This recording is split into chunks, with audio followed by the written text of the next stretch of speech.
Argentina সেমিফাইনালে উঠে গেছে। তবে কোপা আমেরিকা এ পর্যন্ত 4 ম্যাচে আর্জেন্টিনার ফুটবল মন ভরাতে পারেনি কারোই। কোয়ার্টার ফাইনালে ইকুয়েডরের বিপক্ষে তো জিতেছে ভাগ্য গুণে, আর ট্রাইবেকারে গোলকিপার এমিলিয়ানো মার্তিনেজের বীরত্বে। সে ম্যাচের পর আর্জেন্টিনা কোচ লিওনেল স্কালোনি বলেছিলেন আর্জেন্টিনার খেলার কোনো দিকই তার ভালো লাগেনি। আর্জেন্টিনার সংবাদ মাধ্যমকে তিনি জানিয়েছেন, ইকুয়েডরের ম্যাচের পর ভোর 4টা পর্যন্ত আর্জেন্টিনার পারফরমেন্সের কাটাছাড়া করেছেন স্কালোনি ও তার সহকারী কোচরা।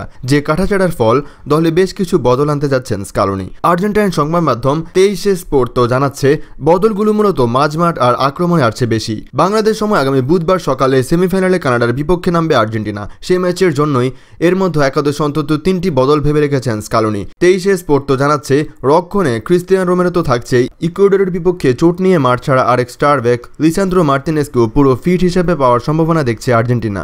লেফট ব্যাকে একুনিয়া এখনও ফিট না হওয়ায় তাগাফিকোকেই দেখা যেতে পারে, তবে রক্ষণে বদলটা আসতে পারে রাইট ব্যাকে। ইকুয়েডরের বিপক্ষে নাহুয়েল মলিনা বারবার ভুগেছেন, সে জায়গায় গঞ্জালো মন্তিয়ালকে ফেরাতে পারে আর্জেন্টিনা। মাঝ মাঠে অ্যানজো ফার্নান্দেজ জায়গা হারাতে যাচ্ছে বলেই জানাচ্ছে 23 স্পোর্ট।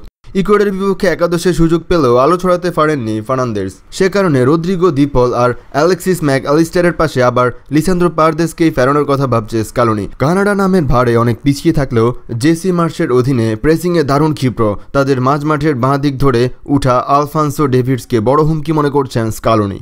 সে কারণেই রাইট ব্যাকে মন্টিয়ালকে রেখেই মাঝমাঠের কৌশল বদল আনতে পারেন তিনি। আক্রমণে আনহেল দি মারিয়াকে শুরুর একাদশে ফেরাতে পারে আর্জেন্টিনা, তবে ঠিক আক্রমণে নয়, তিনি খেলবেন লেফট মিডফিল্ডে নিকো গঞ্জালেসের জায়গায়। তাতে বাঁ দিকে ভারসাম্যটা ঠিক থাকে বলেই মনে হচ্ছে স্কালোনির। চোটের সঙ্গে ইদানিং নিয়মিত ঝুঁকতে থাকে লিওনেল মেসিকেও তো ইকুয়েডরের বিপক্ষে শুরু থেকে পেয়েছে আর্জেন্টিনা। কানাডার বিপক্ষেও আক্রমণে তাকে ঘিরেই কৌশল সাজাচ্ছে আর্জেন্টিনা। তবে তার পাশে দ্বিতীয় স্ট্রাইকার হিসেবে কে খেলবেন সে সিদ্ধান্ত এখনও স্কালোনি নিতে পারেননি বলে জানাচ্ছে সে স্পোর্টস। টুর্নামেন্টের 4 গোল নিয়ে সর্বোচ্চ গোলদাতা লাউতারো মার্তিনেজ নাকি দ্রুত আক্রমণে উঠতে দক্ষ হুলিয়ান আলভারেজ থাকবেন, সে সিদ্ধান্ত আরও বিশ্লেষণের পরই নেবেন লিওনেল স্কালোনি।